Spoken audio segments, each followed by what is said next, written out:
बिस्मिल्लाहिर्रहमानिर्रहीम। अस्सलाम वालेकुम क्लास फर्स्ट ईयर। हमारा जो चैप्टर 11 है वो कंप्लीट हो गया है और हमने जो है उसकी एक्सरसाइज सॉल्व करनी है। ठीक है बच्चों, तो जो है वो आप लोगों के साथ मैं एक्सरसाइज शेयर कर रही हूँ, तो हम इसको डिस्कस करते हैं। ठीक है, सबसे पहला जो एमसीक्यू है वो हमारे सिलेबस में है। एमसीक्यूज जो है, in zero order reaction the rate is independent of temperature of reaction, concentration of product, concentration of reactor. None of these zero order reaction जो होते हैं वो रिएक्टेंट की कंसंट्रेशन पे डिपेंड नहीं करते, जैसे कि हमने फोटोकेमिकल रिएक्शंस की बात की थी। ठीक है, तो फर्स्ट एमसीक्यू का आंसर क्या आएगा बच्चे? बीटा आंसर आएगा। ठीक है, अब आ जाए सेकेंड एमसीक्यू पे। कहता है if the rate of the equation 2a plus B is equal to इस रेट। अब उसने रेट दिया हुआ है। ठीक है, अब a का स्केयर है और b जो है उसमें स्केयर नहीं है उसका।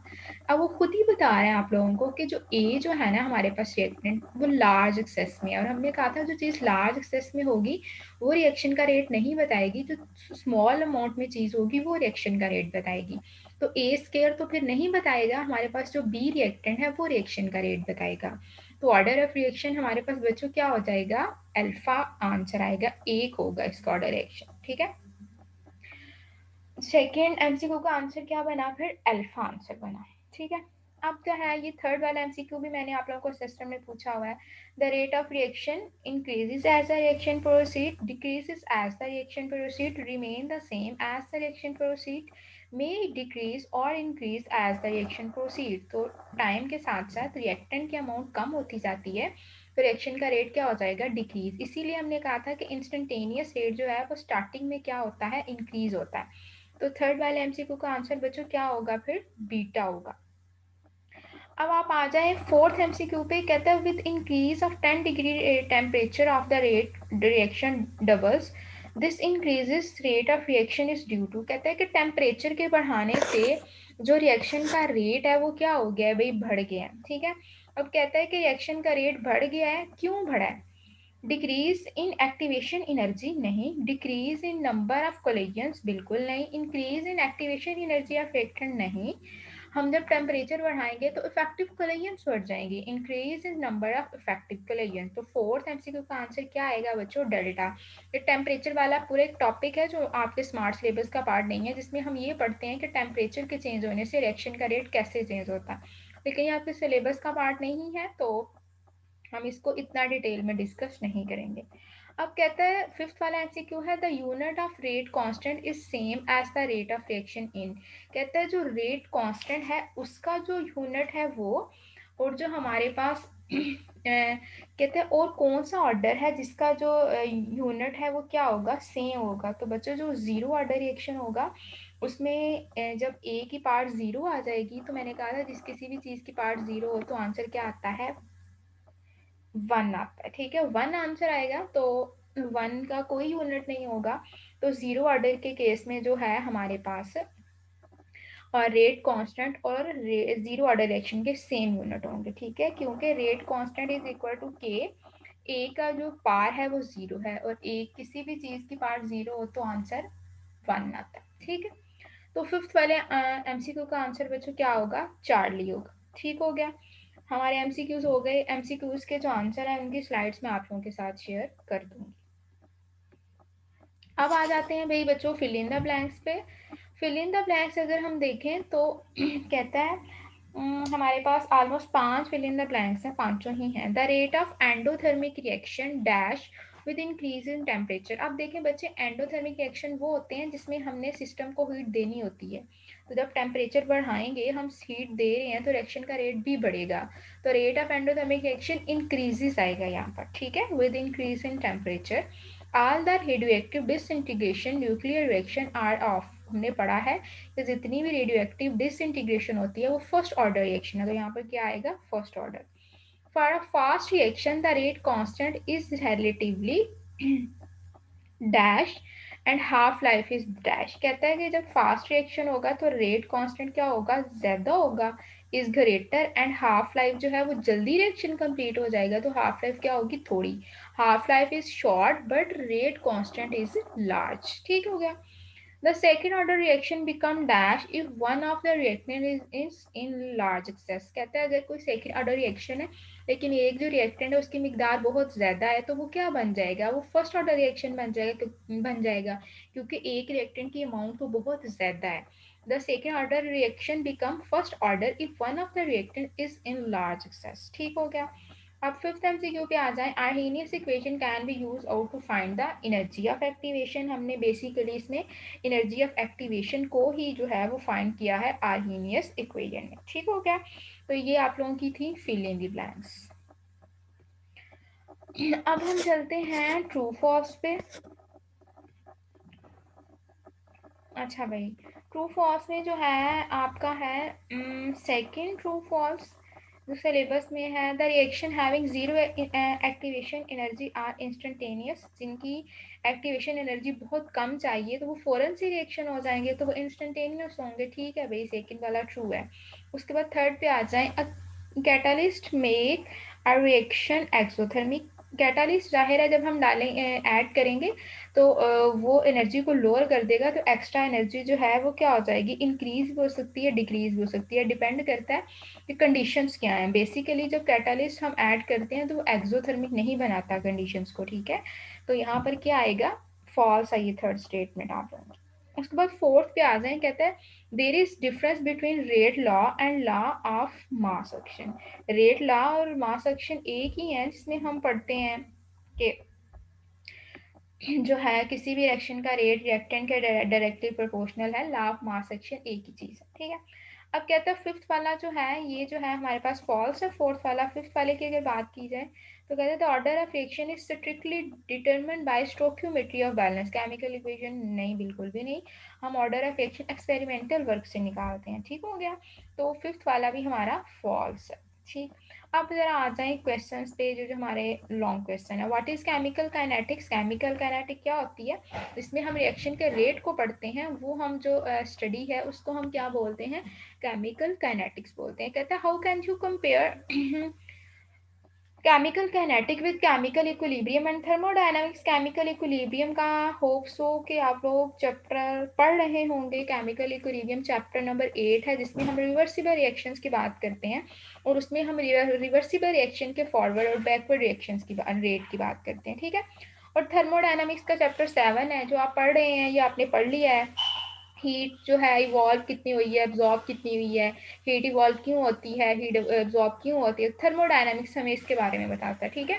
तो आप लोगों के पास जो भी हैंडबुक है वहाँ पर केमिकल इक्विलिब्रियम की डेफिनेशन भी लिखी होगी, थर्मोडायनामिक्स की डेफिनेशन भी लिखी होगी। वैसे भी मैंने आप लोगों के साथ स्लाइड शेयर कर दूंगी कि किसी के पास हैंडबुक नहीं है तो वो वहाँ से याद कर ले। ठीक है बच्चों। अब आ जाए क्वेश्चन नंबर 5 पे। क्वेश्चन नंबर 5 जो है वो कौन सा है, वो है हमारे पास भाई ये दिया हुआ है the rate of the chemical reaction with respect to product is written with positive sign but with respect to reactant it is given with negative sign. हमने पढ़ा था कि टाइम के साथ साथ क्योंकि प्रोडक्ट बढ़ रही है रिएक्टेंट की अमाउंट कम हो रही है, इस वजह से रिएक्टेंट के साथ हम नेगेटिव साइन लगाते हैं और प्रोडक्ट के साथ पॉजिटिव साइन, क्योंकि प्रोडक्ट बढ़ रही है रिएक्टेंट कम हो रहा है। ठीक है। इस फिफ्थ वाले का भी मैंने आप लोगों के साथ आंसर शेयर किया हुआ है, स्लाइड शेयर कर दूंगी। ठीक है। अभी हम सिर्फ इसको डिस्कस कर रहे हैं क्वेश्चंस को। फिर आप लोग आ जाए क्वेश्चन नंबर 6 पे। क्वेश्चन नंबर 6 पे कहता है what are instantaneous and average rate. ये भी हमने टॉपिक पढ़ा है। आपने जो डेफिनेशंस हैं वो लिख देनी है। किसी भी टाइम पे जो रेट होगा वो इंस्टेंटेनियस है और किसी दो टाइम्स के दरमियान जो रेट होगा वो एवरेज रेट है। कहता है is it true that instantaneous rate of a reaction at the beginning of reaction is greater than average rate. बिल्कुल ठीक बात है, हमने पढ़ा था क्योंकि स्टार्टिंग में रिएक्शन का रेट तेज होता है, हम at the instant reaction rate find कर रहे हैं तो इंस्टेंटेनियस रेट स्टार्टिंग में क्या होगा, ज्यादा होगा and become for less than average rate near the completion of reaction. क्योंकि रिएक्शन जब कंप्लीशन के पास होता है तो उस टाइम रिएक्टेंट की अमाउंट बहुत कम रह जाती है तो उस टाइम पे एवरेज दो चीज़ों की जो है वो बढ़ जाएगी, लेकिन जो at the instant reaction rate है बच्चों वो हमारे पास ज्यादा नहीं आएगा। ठीक है, ये बात उसकी ठीक है। ये क्वेश्चन और ये चीज हमने इंस्टेंटेनियस और एवरेज रेट को जब डिटेल में पढ़ा था तो तब हमने ये सारी बातें डिस्कस की थी। ठीक है, कोई चीज आप लोगों के लिए ऐसी नहीं है जो हमने पहले डिस्कस ना की हो। डिफ्रेंशिएट करना इसमें से rate and rate constant of the reaction को।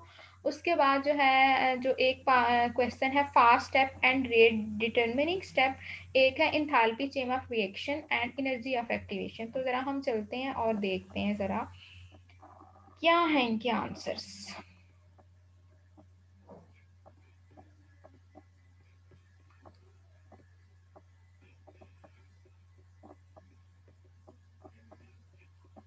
जी भाई,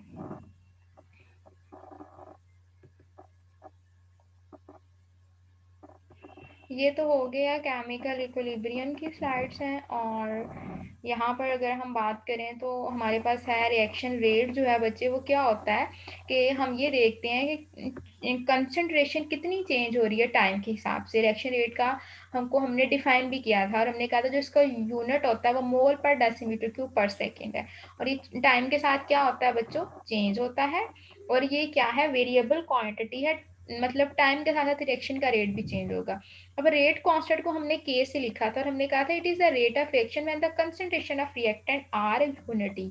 और ये जो है हमने वेलोसिटी कांस्टेंट को जब पढ़ा था तब हमने ये चीज़ पढ़ी, क्योंकि टाइम के साथ चेंज नहीं होता, ये कांस्टेंट होता है। किसी एक रिएक्शन का रेट कांस्टेंट सेम होगा। अब उसके बाद दूसरा दूसरे क्या डिफ्रेंशिएट करें फास्ट स्टेप को और स्लो स्टेप को। फास्ट स्टेप से रिएक्शन रेट का ओवरऑल हमें आइडिया नहीं होता, लेकिन जो रेट डिटर्मिनिंग स्टेप होता है, अगर रिएक्शन एक से ज़्यादा स्टेप्स में हो रहा है तो जो रेट डिटर्मिनिंग स्टेप है वो हमें रिएक्शन के रेट के बारे में बताएगा। आपने इसमें कोई सी भी जो पीछे हमने रेट डिटर्मिनिंग स्टेप में 2 स्टेप्स पढ़े थे, ये मैंने आपके नीचे यहाँ पर लिख दिए हैं। तो ये फास्ट स्टेप है, ये स्लो स्टेप है, ठीक है। तो आपने पीछे वाले एग्जाम्पल यहाँ पर कोड कर देनी है, ठीक हो गया। उसके बाद जो है वो उसने डिफरेंस पूछा हुआ है एनर्जी ऑफ एक्टिवेशन में और उसने इंथाल्पी चेंज में। वैसे देखें जो इंथाल्पी चेंज है वो ये है कि ओवरऑल कितनी जो हीट है वो सिस्टम से निकल रही है या सिस्टम एब्जॉर्ब कर रहा है, हम उसको इंथाल्पी चेंज कह रहे हैं। और हम इसको डेल्टा एच से लिखते हैं। ये चैप्टर 7 में सारी चीज़ें हैं डिटेल में, ठीक है। और एनर्जी एक्टिवेशन हमने पढ़ी है कि इफेक्टिव कोलेजन के लिए जो हमें मिनिमम एनर्जी चाहिए, बेशक वो मिनिमम नहीं होती, उसकी मिकदार अच्छी खासी होती है, तो हम उस एनर्जी को क्या कहते हैं, एनर्जी ऑफ एक्टिवेशन, ठीक है। इनके है तो ये एनर्जी तो जो इनके यूनिट्स हैं वो सेम होंगे, लेकिन वैसे इनमें डिफरेंस है। उसके बाद जो है क्या क्वेश्चन है, क्वेश्चन नंबर 8 है। क्वेश्चन नंबर 8 है, let me check from the book. जी भाई, क्वेश्चन नंबर 8 में बच्चे जो है ना वो रीजनिंग के क्वेश्चंस हैं। रीजनिंग के क्वेश्चन जो हैं वो ऐसे हैं कि ये सारे क्वेश्चन हमने जो है वो डिस्कस किए हुए हैं, ठीक है। तो हम जो है ना वो बुक पे ही चलते हैं और बुक से जो है ना वो हम इन चीज़ों को देखते हैं, ठीक है। क्वेश्चन नंबर 8 जो है ना ये इम्पोर्टेंट क्वेश्चन है, ये रीजनिंग का क्वेश्चन है।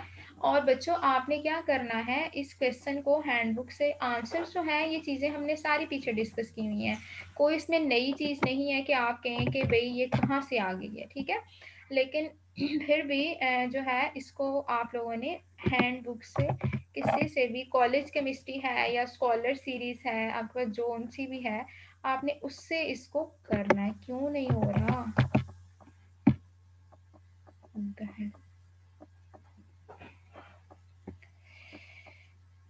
प्रोडिसिटी क्लासिफिकेशन ऑफ करना।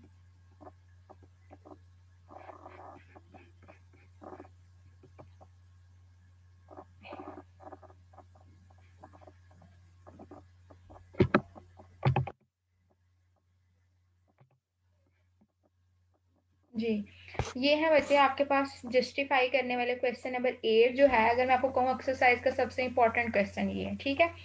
चलिए हम इनको डिस्कस कर लेते हैं। क्वेश्चंस के आंसर आपने खुद ही किसी हैंडबुक से तैयार कर लेने हैं, ठीक है। अगर फिर कोई क्वेश्चन में मसला होगा तो फिर आप लोगों ने मेरे से डिस्कस कर लेना है, ठीक है। कहते हैं rate of the reaction is ever changing parameter under the given conditions. Obviously time के साथ साथ रिएक्शन का रेट चेंज होगा, क्योंकि रिएक्टेंट की अमाउंट चेंज होती जा रही है, इफेक्टिव कोलिजन चेंज होती जा रही है, टेम्परेचर की कंडीशन चेंज होती जा रही हैं। तो इसलिए जो रेट ऑफ रिएक्शन है वो एक एवर चेंजिंग पैरामीटर है जो टाइम के साथ साथ क्या होगा, चेंज होगा। उसने इतनी सी बात की है। अब सेकंड में वो कहता है reaction rate decreases every movement but rate constant of the reaction is constant under given condition. तो बच्चे मैंने आपको बताया रिएक्शन रेट क्या है, किसी भी टाइम पे जब हम देखेंगे कि कितना प्रोडक्ट बना है वो रिएक्शन रेट है। तो जाहिर है वो टाइम के साथ साथ तो चेंज होगा, वो डिक्रीज होगा क्योंकि रिएक्टेंट की अमाउंट चेंज होती जाएगी।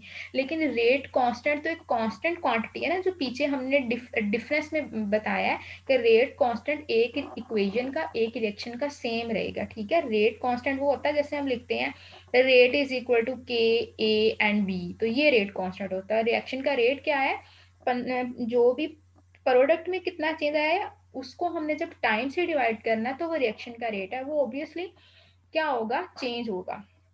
अब इसको भी आप लोगों ने जो है वो देख लेना है, आसान है बिल्कुल, ये चीज़ें हमने डिस्कस की हुई हैं। 50% of the hypothetical first order reaction complete in 1 hour. कहता है कि एक हमारे पास कंपाउंड है, फर्ज करें 100 ग्राम था, लेकिन जब वो 50% कन्वर्ट हुआ तो उसकी जो हाफ लाइफ थी वो कितनी थी, 1 आवर थी। अब पीछे रह गया 50%। कहता है अब उस 50% को डिसइंटीग्रेट होने में 1 आवर से ज़्यादा का टाइम लग रहा है। देखें बच्चे, 100 से वो कन्वर्ट हुआ 50 में, और अब उसने 50 से 25 में जाना है, ना कि उसने 50 से किस में कन्वर्ट होना है, 0 में। ठीक है, तो जब वो 100 से 50 में जा रहा है और 50 से वो 25 में जाएगा, देन 25 से वो 12.5 में जाएगा, तो इसका मतलब है कि वो 100 से 50 से डायरेक्ट 0 पे नहीं जाएगा, तो इसलिए उसको 1 घंटा नहीं लगेगा, एक से ज़्यादा उसकी हाफ लाइफ कंज्यूम्स होंगी। ये मैंने आपको हाफ लाइफ में डिफरेंट एग्जांपल्स देके हुए ये बात समझाई थी।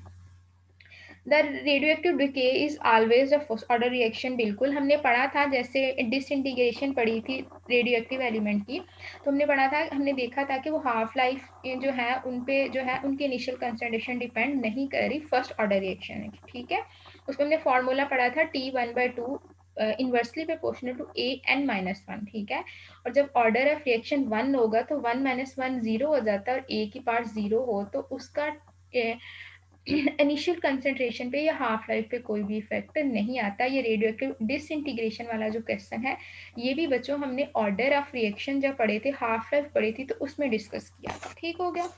अब जो है आप ये 6 वाले को छोड़ें, इसको मैंने आपने वहां से स्लाइड से डिस्कस करना है। 6 पे आ जाए, कहता है जी, वो कहता है the sum of the coefficient of the balance chemical equation is not necessarily important to give the order of reaction. बिल्कुल, कहता है कि जो हम बैलेंस केमिकल इक्वेशन से इंफॉर्मेशन निकालते हैं वो हमें हमेशा जो है वो ऑर्डर ऑफ रिएक्शन के बारे में नहीं बताती। तो बच्चों हमने ये बात डिस्कस की थी, ये बात आप आंखें बंद करके बता सकते हैं कि हम कभी भी order of reaction balance chemical equation से नहीं निकालते, हम एक्सपेरिमेंटल वर्क से निकालते हैं ऑर्डर ऑफ रिएक्शन। हाँ, अगर हमें एक्सपेरिमेंटल रिजल्ट नहीं दिया हुआ तो फिर हम अपनी केमिकल इक्वेशन को देख के ऑर्डर ऑफ रिएक्शन निकालेंगे। ठीक है, तो बिल्कुल ऐसा ही है, किसी भी रिएक्शन का ऑर्डर ऑफ रिएक्शन हम बैलेंस केमिकल इक्वेशन से नहीं निकालते, हम एक्सपेरिमेंटल सॉरी वेरिफिकेशन से निकालते हैं। ठीक है, उसके बाद कहते हैं the order of reaction is obtained from the rate expression of the reaction and the rate expression is obtained from the experiment. बिल्कुल, कहता है भैया आपने ऑर्डर ऑफ रिएक्शन जब भी निकालना होता है तो आप रेट एक्सप्रेशन लिखते हो। रेट एक्सप्रेशन क्या होता है, जैसे हम लिखते हैं rate is equal to K A and B, मतलब रिएक्शन का रेट इस चीज़ पे डिपेंड कर रहा है। और कहते हैं आप जो रेट एक्सप्रेशन है वो कहाँ से निकालते हैं, एक्सपेरिमेंट से निकालते हैं। तो हमने पीछे पढ़ा, जैसे नाइट्रोजन पेंटॉक्साइड की डिकम्पोजिशन पढ़ी थी, तो हमने यही पढ़ा था कि भाई जो रिएक्शन का रेट है वो हम एक्सपेरिमेंटल वर्क जब तक नहीं करेंगे तो हमें समझ नहीं आएगी कि रिएक्शन फर्स्ट ऑर्डर है, रिएक्शन एक स्टेप में हो रहा है, रिएक्शन 2 स्टेप में हो रहा है। तो इन सारी चीज़ों के जवाब हम उस टाइम तक नहीं निकालेंगे जब तक हमारे पास एक्सपेरिमेंटल वेरिफिकेशन नहीं होगी। तो बच्चे ये सारे जो रीजनिंग के क्वेश्चन हैं, मुझे नहीं लगता कि हमने जब पढ़ा है तो हमने ये चीज़ें डिस्कस नहीं की, हमने ये सारी चीज़ें डिस्कस की हैं। फिर भी आपको किसी रीजनिंग के क्वेश्चन में इशू है तो आप मेरे से पूछ सकते हैं। अब ज़रा हमारा फोर्थ वाला रह गया था, वो कहता है the unit of rate constant of second order reaction is decimetre cube पर मोल पर second, but the unit of rate of reaction is mole पर डेसीमीटर क्यूब पर सेकंड। ये क्या है, ये फोर्थ वाला जो रीजनिंग का क्वेश्चन है ना, ये मोस्ट इंपॉर्टेंट रीजनिंग का क्वेश्चन है, इसको हम जरा डिस्कस करते हैं। चलते हैं अपनी स्लाइड पे।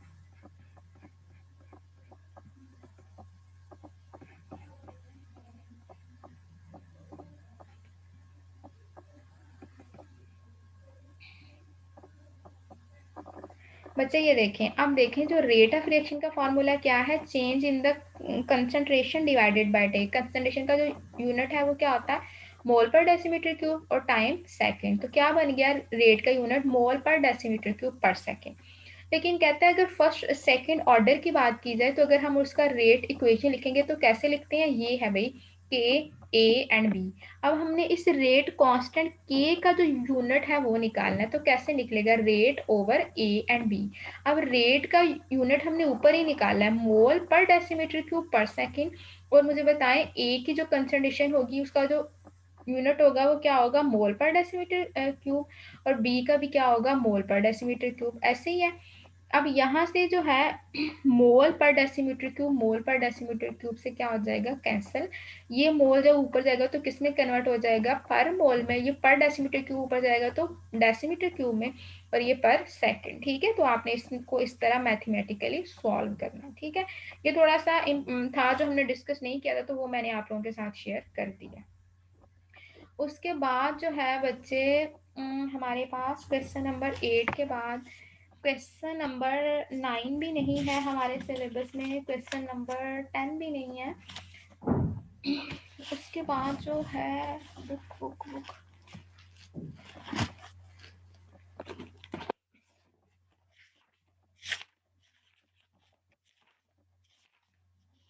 जी बच्चे, उसके बाद जो है हमारे पास है क्वेश्चन नंबर 17 भी नहीं है, क्वेश्चन नंबर, हाँ जी, अब हमारे पास जो है ना वो है न्यूमेरिकल्स। क्वेश्चन नंबर 19 है। ठीक है, क्वेश्चन नंबर 19 न्यूमेरिकल है, वो मैंने आपको सॉल्व कर दिया है, वो आप लोगों ने अब खुद सॉल्व करना है बच्चे। उसमें भी जो है बिल्कुल पहले वाले की तरह दो चीज़ें दी हुई हैं, in the rate of NO and H2O it was observed the gases हैं ये दोनों।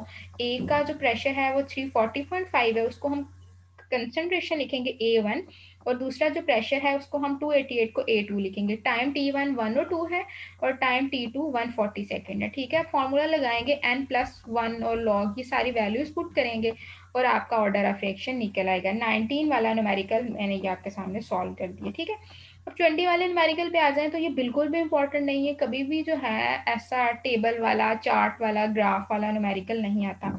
चैप्टर 11 से न्यूमेरिकल आता तो नहीं है, लेकिन फिर भी हम एहतियातन कर लेंगे ताकि अगर आए तो हमें कोई मसला ना हो। वैसे भी जब स्कीम आ जाएगी देन फिर हम इसको इलेबोरेट कर लेंगे। ठीक है, तो क्वेश्चन 20 में आपने क्या करना है, जो टेबल बना हुआ है ना इसको देखना है, बस ध्यान से कहता है आपने टेबल को देखना है। टेबल में वो यही बता रहा है कि जब हमने एक्सपेरिमेंट किए हुए हैं, ए बी जो है हमारे पास दो रिएक्टेंट है और हमने एक्सपेरिमेंट किए हैं। ठीक है, अब कहता है कंपैरिजन किया एक्सपेरिमेंट 1 का और 2 का, और हमने उस टाइम जो है वो बी को कांस्टेंट रखा है और डबलिंग की है, ए की वैल्यू को बढ़ाते जा रहे हैं। जितना ए बढ़ा रहे हैं उतना ही रिएक्शन का रेट बढ़ रहा है। इसका मतलब है कि ए के बढ़ने से रिएक्शन का रेट 1 टाइम बढ़ रहा है। ठीक है, ऐसे ही कहता है कि मैंने एक्सपेरिमेंट 1 और 3 में ये देखा कि जब ए को कांस्टेंट रखा तो बी के बढ़ाने से भी रिएक्शन का रेट 1 ऑर्डर से ही बढ़ रहा था, तो इसके लिए भी रेट की वैल्यू क्या आएगी, बी के डायरेक्टली प्रोपोर्शनल।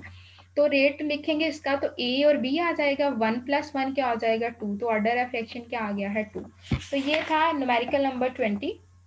उसके बाद बचे न्यूमेरिकल नंबर 21 जो है, इसमें भी जो है आपको जो आर्हीनियस इक्वेशन हमने पढ़ी थी वहां पर उसने हमें डिफरेंट टेम्परेचर पे जो है ना वो पूछी हुई है वैल्यू। क्या किया हुआ उसने, कहता है some reaction taking place around the room temperature, what is the value of the factor E minus E A over R T. अब बच्चे यहाँ पर जो है उसने एनर्जी ऑफ एक्टिवेशन कितनी दी है, 50 किलो जोल पर मोल। ठीक है, आर की वैल्यू आपने एसआई यूनिट्स वाली जो वैल्यू है वो लिखनी है, तो टेम्परेचर 25 को आपने केल्विन के अंदर कन्वर्ट कर लेना है और ई पे रखना है और इसको सॉल्व करना है और आंसर आ जाएगा। ठीक है, ऐसे ही जो है क्वेश्चन नंबर 21 का जो पार्ट नंबर 2 है वहां पर भी है जो उसने टेम्परेचर को चेंज किया, आपने सिर्फ टेम्परेचर को चेंज करना है और जो है वो वैल्यू चेंज हो जाएगी। फिर कहता है प्रूव करें every 10 degree rise in temperature the factor double so the rate. बिल्कुल, अगर हम टेम्परेचर बढ़ाएंगे तो रिएक्शन का रेट भी क्या हो जाएगा, बढ़ जाएगा, क्योंकि टेम्परेचर के बढ़ने से इफेक्टिव कोलेजेंस बढ़ जाती हैं। ठीक है, ये 21 वाला था आपका न्यूमेरिकल। ये भी कोई खास इंपॉर्टेंट नहीं है, लेकिन फिर भी हमें इसका आइडिया होना चाहिए। 22 वाला जो है इसको करने की कोई नहीं है ज़रूरत, इतना लंबा इसके साथ टेबल बना हुआ है और जो है उसने कहा है कि एक ग्राफ प्लॉट करें और ऑल दैट। ठीक है, तो ये थी आप लोगों की एक्सरसाइज। चैप्टर 11 की, जो कि कंप्लीट हो गई है। कोई क्वेश्चन, कोई चीज़ समझ नहीं आएगी तो बच्चों आप लोगों ने क्या करना है, मेरे से इसको डिस्कस कर लेना, कोई रीजनिंग का क्वेश्चन है या कोई भी चीज़, ठीक है। तो चैप्टर 11 हमारा कंप्लीट हो गया। इंशाल्लाह हम चैप्टर 4 जो है वो मंडे को स्टार्ट करेंगे जब हम कॉलेज आएंगे इंशाल्लाह, ठीक है। तो आज के लिए इतना ही। एक्सरसाइज खोलें, इसको ध्यान से पढ़ें, क्वेश्चंस को जो दिए गए हैं इनको सॉल्व करें, स्लाइड्स आप लोगों के साथ शेयर कर दूंगी और उनको भी पढ़ लें। ओके बच्चों, अल्लाह हाफिज़।